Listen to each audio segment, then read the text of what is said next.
கடன் வாங்காதிருப்பாய். இந்த நிலைமை மாறும், இது நிலைமை மாறும். ஹல்லேலூயா. சிலருக்கு ஆண்டவர் ஆணித்தரமா கர்த்தர் வாக்கு கொடுக்கிறாரு. இல்ல, நீங்க கவலையே படாதீங்க, இது என்னாலும் இப்படி. சொல்லுங்க சத்தமா. விசுவாசிக்கிறீங்களா? விசுவாசிக்கிறீங்களா? இது எப்ப மாறும்னு தெரியாது, ஆனா சீக்கிரமா மாறும். இத கர்த்தர் இந்த நிலைமையை கர்த்தர் நீடிக்கிறதுக்கு விட மாட்டாங்க. நீங்க மனசுல தைரியமா இன்னைக்கு மேற்கொள்ளுங்க. நீங்க நல்ல விசுவாசத்தோட போங்க. இந்த வார்த்தை, அதை நான் சொல்றேன், இந்த வார்த்தையை, இந்த வாக்குத்தத்த வசனத்தை எப்போ உங்க கண்ணுக்கு முன்னாடி இருக்கிறது மாதிரியே எழுதி விடுங்க. இது என்னைக்கும் இப்படி இருக்காது. நீங்க என்னைக்கும் இப்படி இருக்க மாட்டீங்க. சில நேரத்துல ரொம்ப மோசமான ஒரு பிரச்சனை என்ன, குடும்பம் பாருங்க, அந்த கணவன் மனைவி சில நேரத்துல அப்படியே இருந்துருமோன்னு நினைப்பாங்க.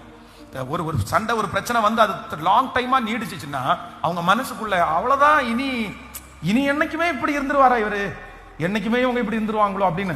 ஆனா ஆண்டவர் மாற்றணும்னு நினைச்சிட்டாருன்னா கர்த்தர் ஈஸியா மாத்திடுவார். ஹல்லேலூயா, ஹல்லேலூயா. அந்த மாற்றத்தை கர்த்தர் உங்கள்